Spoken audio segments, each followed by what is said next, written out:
Entre los años 500 y 1000, los europeos occidentales pensaban que los musulmanes eran un pueblo con una falsa religión. Por ello, en 1096, los caballeros de la Europa occidental se lanzaron a las cruzadas para recuperar Tierra Santa, que llevaba ya bajo el dominio musulmán casi 450 años. Los cruzados se encontraron con que los musulmanes eran más civilizados y eruditos de lo que habían supuesto. Regresaron con noticias acerca de nuevos productos empleados por los árabes como la seda y el azúcar y de avances de la medicina y de la alquimia. Estudiosos aventureros europeos comenzaron a buscar el conocimiento musulmán en algunos lugares como España y Sicilia, donde los árabes habían estado durante mucho tiempo. Mientras esto sucedía, renació el interés por Aristóteles en Europa occidental. El saber árabe y el pensamiento de los escritores griegos se esparcieron por toda Europa. Hasta el siglo XIII, Europa occidental había comenzado a ponerse en cabeza como centro principal del saber. Los estudiosos europeos sintieron un interés inmediato por la alquimia árabe. El primero en estudiar este campo fue un noble alemán, Alberto Magno. También es conocido como doctor universal porque estudió los libros de Aristóteles y le pareció a sus estudiantes que lo conocía todo. Alberto Magno propuso algunas recetas para producir oro y plata, pero lo más importante fue su método para preparar arsénico. Alberto Magno tuvo dos discípulos particularmente famosos: Tomás de Aquino, que nació en 1225 y murió en 1274 en Italia, y Roger Bacon, que nació en 1214 y murió en 1292 en Inglaterra. Otro de los primeros alquimistas europeos fue el español Arnau de Vilanova. Al igual que otros muchos alquimistas, llevó a cabo un importante descubrimiento mientras perseguía la quimera de la transmutación. Averiguó que ciertos vapores, al quemar carbón vegetal, eran tóxicos. Lo que había descubierto, aunque no lo supo, fue el monóxido de carbono. También en España, hacia 1366, vivió un alquimista que escribió bajo el seudónimo de Geber. Fue un auténtico descubridor cuyo nombre, en la actualidad, se ha perdido. Fue el primero en descubrir los ácidos fuertes, como el ácido sulfúrico y el ácido nítrico. Esos ácidos podían disolver sustancias que no habían sido solubles con los ácidos débiles, como el vinagre. El descubrimiento de Geber es, en la actualidad, más valioso que el oro. Los ácidos sulfúrico y nítrico se han convertido en bases de industrias como la de fertilizantes, explosivos, tintes y muchas más.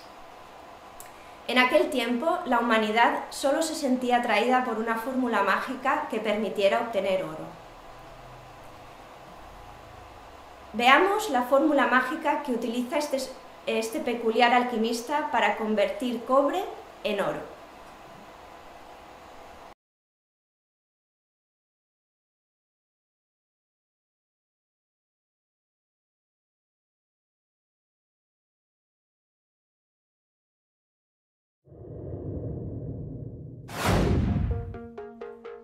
Benvinguts al taller de l'alquimista Magoni.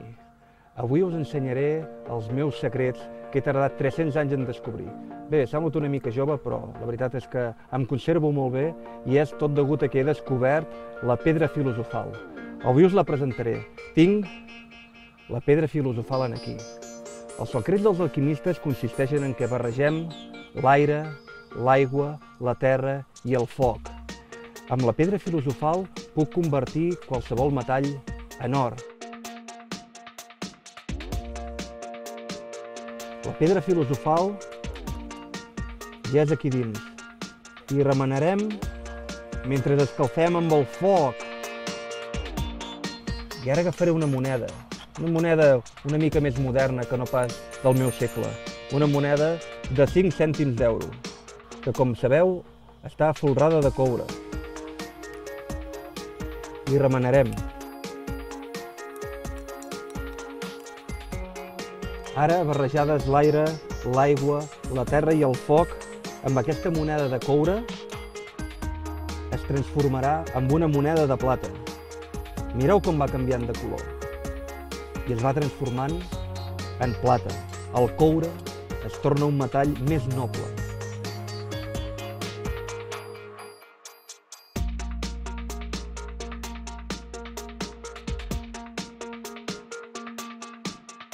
Però això no és tot.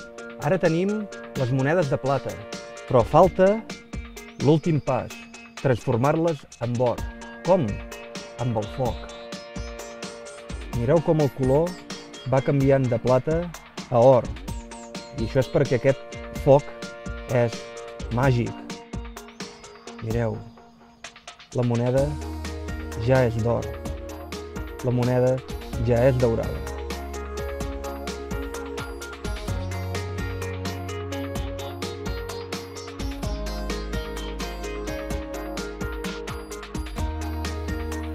Hem vist com gràcies a la pedra filosofal hem transformat el coure primer en plata i després en or. Per favor! Però per què ens enganyes? Que no! Vostè no està parlant amb el Pep, vostè està parlant amb el gran mestre Magoni. Però si tu ets un químic, no pas un alquimista. No enredis a la gent, Tu sí que ens has enredat. Això que has fet no és alquímia, sinó que són reaccions químiques. Aquí dins hi tenies hidròxid sòdic. L'hidròxid sòdic el tenim tots a casa en forma de desengreixant. És un producte ben corrent. I què me'n dius de la pedra filosofal, La pedra filosofal, Pep, això era un metall tan corrent com el zinc, que trobem a les galledes de tota la vida. Això és el zinc. I el que has fet és agafar la moneda de coure i has dipositat una capa de zinc en aquesta dissolució de sosa i després has fet l'aliatge entre el zinc i el coure, que és el llautó, realment és daurat però és llautó. Saps què, Pep? No m'acabes de convèncer. No sé si convenceràs a les persones que ens estan escoltant, però saps què?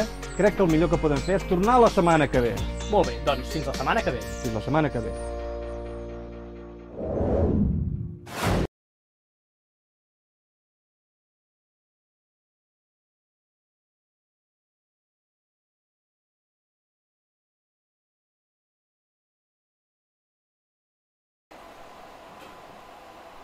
Hubo muchos alquimistas que aseguraron haber conseguido transmutar los metales en oro. Uno de los más famosos fue un estudioso español llamado Ramón Llull. En realidad no hizo nada de esto. Incluso parece ser que Llull era uno de los alquimistas que no creían que la transmutación fuese posible. Los fraudes florecieron. Hubo tantas falsificaciones de esta clase que en 1313 el Papa Juan XXII prohibió la práctica de la alquimia. Durante los 2 siglos posteriores a Geber no se realizó ningún trabajo de auténtica importancia en la alquimia. En el siglo XVI hubo un cambio en la filosofía natural y ello afectó a la alquimia. Fue muy notable un sueco excéntrico llamado Theophrastus Bombastus von Hohenheim. Se dedicó a los estudios alquimistas para encontrar una piedra filosofal que crease medicinas para el tratamiento de la enfermedad, más que para fabricar oro. Von Hohenheim rechazaba las nociones de romanos y griegos acerca de la enfermedad y se llamó a sí mismo Paracelso, nombre con el que fue ampliamente conocido. En el campo de la alquimia, Paracelso fue el primero en describir el zinc. A fines del siglo XVI, la alquimia comenzaba a realizar su transición hacia una verdadera ciencia. En 1597, un alquimista alemán llamado Andreas Libau preparó el terreno para ella al recopilar todo el conocimiento que los alquimistas habían allegado. Su libro, Alquimia, puede ser considerado el primer buen libro de texto sobre el tema. Libavius realizó una importante contribución personal. Fue el primero en descubrir métodos para preparar el ácido clorhídrico. Vamos a recordar cuáles son los elementos propuestos desde los tiempos antiguos hasta la época medieval. Agua, aire, fuego, tierra, éter, mercurio, azufre y sal. Recordemos que no son elementos según el concepto actual, sino las propiedades que representan.